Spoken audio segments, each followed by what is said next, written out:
Hi guys, অনেকদিন পরে আমি মা একসঙ্গে বেরোলাম। সাধারণত বাড়িতেই থাকি, তো আজকে আমরা কোথায় যাচ্ছি সেটা কিছুক্ষণ পরেই তোমরা বুঝতে পারবে। সঙ্গে থাকো, ভিডিওটা দেখলেই বুঝতে পারবে যে আমরা যাচ্ছি কোথায়। শীতকাল আর ডিসেম্বর মাস, খুবই ঠান্ডা, তাই আমি আর মা বেরিয়ে পড়লাম আজকে বইমেলার উদ্দেশ্যে। বাড়ি থেকে বেরিয়ে বুঝতে পারলাম কেমন হাড় হিম করা ঠান্ডাটা পড়েছে। ঘরের ভেতর থাকলে তো একদমই বুঝতে পারি না। এই যে পৌঁছে গেছি আমাদের এখানকার বইমেলা। ছোটবেলা বন্ধুদের সঙ্গে যেতাম ঠিকই, এখন আর সেরকম বড় হয়ে যাওয়ার পর যাওয়া হয় না। তাই আজকে মায়ের মনটা করছে যে যাবে বলছে যখন, তাই ভাবলাম যে ঠিক আছে চলো তোমাদের সঙ্গে শেয়ার করি।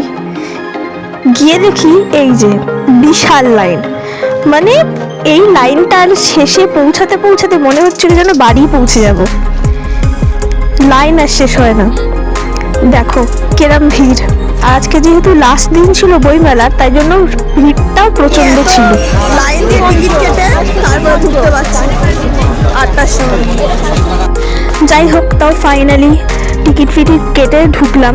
ঢুকেও দেখছি বিশাল ভিড়। বইগুলো দেখলাম, আমি দিয়ানের জন্য একটা বই কিনলাম, মাও কিছু বই কিনল। এবারে বইয়ের খুব ভালো পাবলিশার্সরা এসেছে, সেই বইগুলো ভালো করে ঘেটে দেখলাম, ভালোই লাগছিল বেশ। আস্তে আস্তে ভেতরে ঢুকলাম, কিন্তু হ্যাঁ, ওখানে অনেকটা টাইম কাটানোর সময় বুঝতে পারলাম যে লোকজন এখনো ভালো করে বইপত্র পড়ে ঠিকই। মেলার মধ্যে হঠাৎ দেখি ওখানে গাছ বিক্রি হচ্ছে, আর কি সুন্দর কত রকমের ফুল, মানি প্ল্যান্টস। তো মাকে নিয়ে জলদি চলে গেলাম আর একটা হলুদ গোলাপ কিনে ফেললাম। যেখানে গাছ আছে সেখানে তো আমাকে যেতেই হবে। তারপরে আর কি আস্তে আস্তে এগোলাম, ফুড পার্কে গেলাম। আমি আর মা ওখানে জম্পেশ পেট পুজো করে ফেললাম। দেখতেই পাচ্ছ, ফার্স্টেই আমরা মোমো খেলাম ওখানে, steam momo, and then chicken tikka kebab খেলাম। এছাড়াও দেখতেই পাচ্ছেন অনেক কিছু ওখানে বিক্রি হচ্ছিল, চিকেন পকোড়া থেকে শুরু করে অনেক কিছু। অর্ধেকের নাম তো আমার মনেই নেই।